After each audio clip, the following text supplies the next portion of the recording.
Up first here, after record growth, VC crypto investments declined 38% in May. The recent market correction has caused Bitcoin and other major cryptocurrencies to lose 50% or more of their value, which has in turn led to a short-term decline in investments.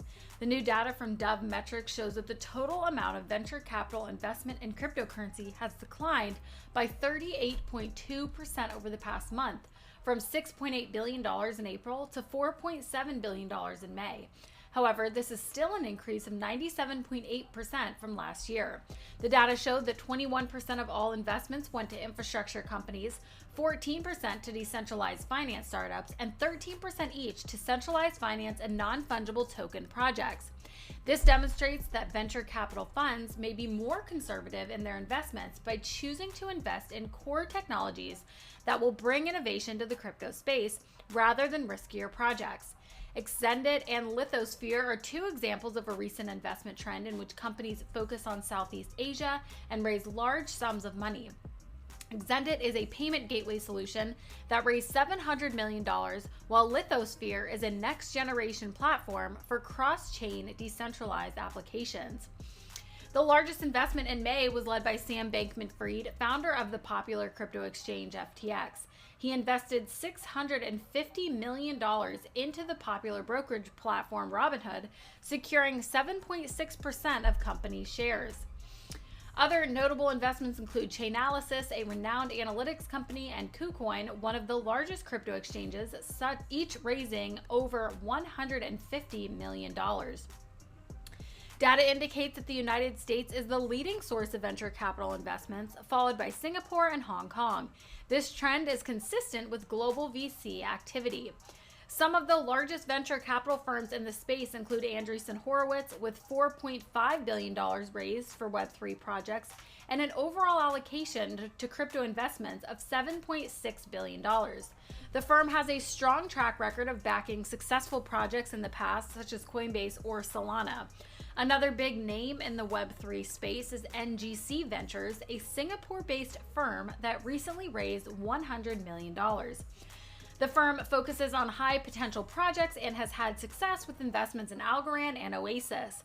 Despite the current crypto recession, venture capitalists seem to be more active than ever, with JP Morgan stating that the recent Terra ecosystem collapse didn't affect VCs. This showcases an underlying trust in crypto and blockchain technology evolution in the long term, with innovative technologies like Web3 and DeFi taking the lead. Up next here, the CFTC sues Gemini, claiming crypto exchange lied in futures contract evaluation. The United States Commodity Futures Trading Commission, or the CFTC, has filed a civil suit against Gemini Trust Co. in the U.S. Southern District Court of New York.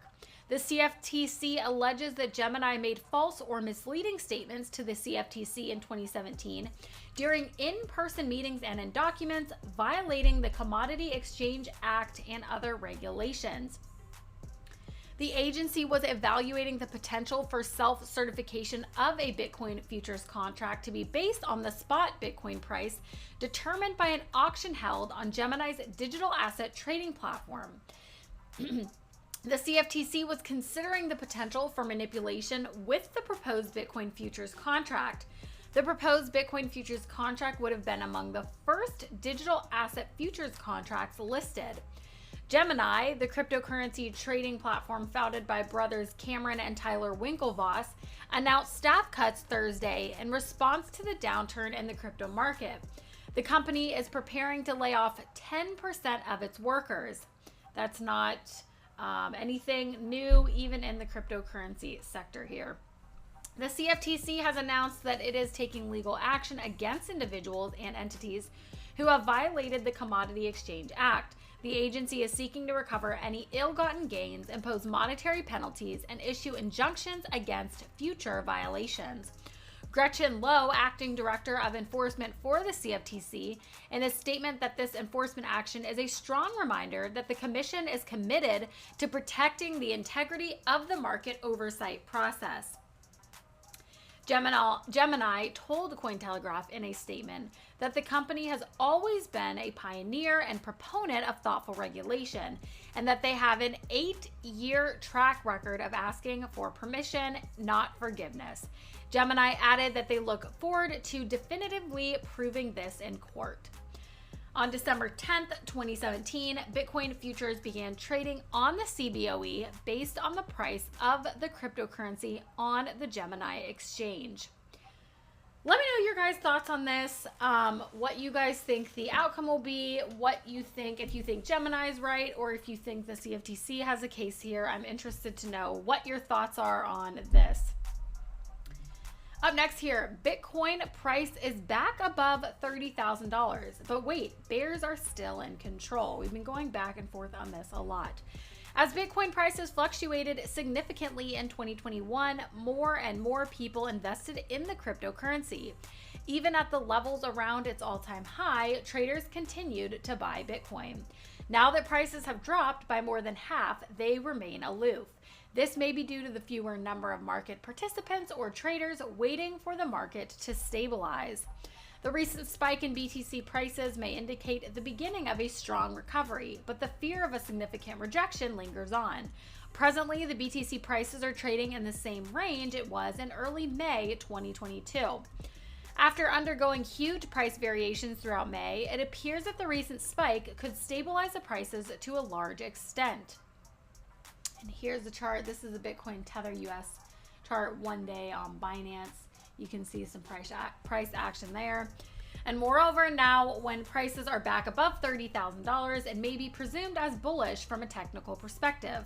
According to the BTC daily chart, it seems the prices are more likely to head lower as they are currently trading below key liquidation levels at $32,000. This is due to the fact that bulls have been unable to push prices above this level multiple times, resulting in a bearish engulfing bar. Unless the trend becomes more clear, there is still a risk of further rejection. The recent spike in prices may not necessarily be indicative of a significant upwards trend, as prices settle below $32,000, which could still result in a bearish market. However, if prices were to break out above $28,700 with high volume, this would be a more bullish trend.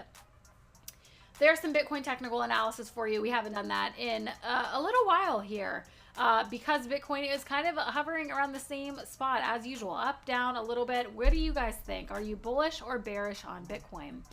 Up next here, Vitalik shows support for Optimisms governance structure and OP gas proposal. Vitalik Buterin, co-founder of Ethereum, has voiced his support for Optimism's new governance structure. He believes that key proposals like using the OP token for gas fees help to explicitly represent non-token holder interest. On June 1st, the Optimism Collective Governance Project deployed the first round of its long-awaited OP token airdrop as part of its Layer 2 scaling solution for Ethereum. The new governance structure for Optimism consists of two parties called the Token House and the Citizens House. The Token House is made up of OP governance token holders, and the Citizens House consists of soul-bound, non-transferable citizenship NFT owners. The Token House was responsible for project incentives and protocol upgrades, while the Citizens House focuses on providing funding for public goods. Both groups have different objectives, but work together to keep the blockchain running smoothly. Here, Vitalik has a tweet out about Optimism and why he is proud of them. The two also share governance decisions on network parameters and granting new citizenships to the Citizens House, something which Buterin seems to appreciate in this instance. As Optimism grows, the number of citizens in the Citizens House will also grow. The foundation will determine how citizenship is distributed with input from the Token House. Buterin has argued that the crypto sector needs to move beyond coin voting and decentralized finance or decentralized governance. He believes that this can often lead to a short-term focus of the whales approving proposals that intend to pump the price of certain assets. The community's reaction to the proposed gas fee increase is mixed. Some members of the community feel that the proposal is a good idea, while others have concerns about how the increase will affect them. While some people offered brief comments in agreement, saying that it would give the original poster more utility, others took the time to explain why they were against the idea. One member, Keithick, said that he doesn't think it's a good idea to burn voting power on a governance structure, while user Vreed said that Optimism is equivalent to the EVM.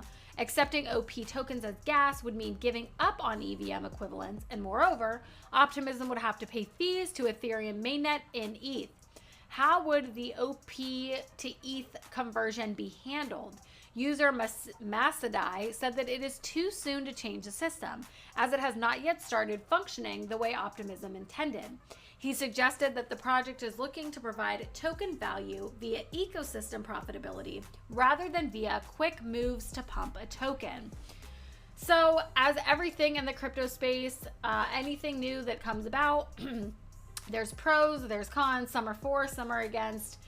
If you're interested in Optimism, take a look, see what you think. Make your own choices on what if you want to invest in that or not. Up next here, New York State Senate passes Bitcoin mining moratorium. The New York State Senate voted to approve a bill that would ban Bitcoin mining operations from setting up in the state. The bill was highly contested, with many believing that it would hinder the development of the cryptocurrency in the state. The POW mining ban bill was first passed by the state assembly in April. It aims to prohibit any new mining operations in the state for the next 2 years. If the bill is approved by the governor, New York would be the first state in the United States to place a moratorium on cryptocurrency mining. Proof of work mining is the most common method used by Bitcoin miners to achieve consensus. While it is considered to be one of the safest and most decentralized mining methods, it is also very energy intensive. Several senators who were undecided on the bill ended up voting in favor of it, citing their concerns about carbon emissions. The proposed bill would not only prohibit new mining operations, but also refuse to renew licenses for those who are already operating in the state.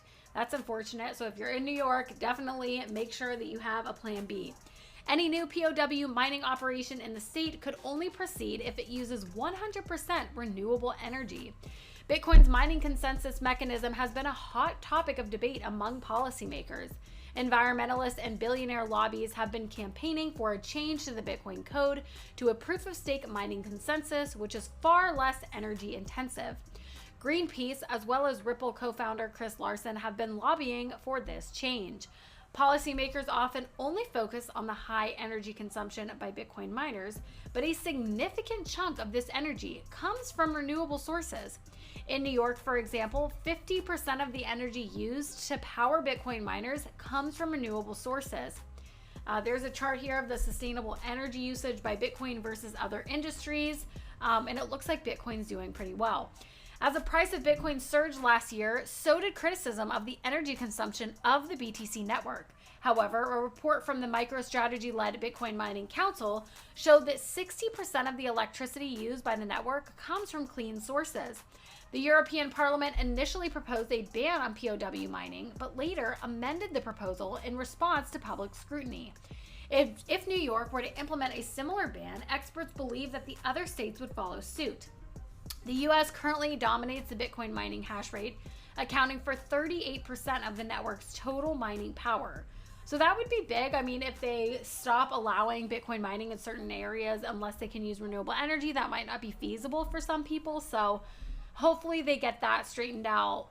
But it looks like based on this chart, I mean, compared to other companies, Bitcoin is doing pretty well with their renewable energy. And last but not least, here is some Cardano price analysis. ADA gains 6% as price oscillates up towards 0.592. The Cardano price analysis shows that the price of ADA USD has been increasing significantly over the past few days, and that the bulls seem to be in control of the market at the moment. The next resistance level for ADA is at 0.625 cents, which is just above the current price level. The one-day price chart for the Cardano price analysis shows that the price has increased today. The coin is trading at 0.592 cents at the time of writing. The crypto pair also reports a 6.12% increase in value over the last 24 hours and an increase in value of 30.92% over the past week. The volatility for Cardano is mild, as the Bollinger Bands show. The upper band is at 0.626, representing resistance for the coin, while the lower band is at 0.444, representing the strongest support level. The mean average of the indicator is at 0.535, while the moving average is on an upwards curve at 0.534.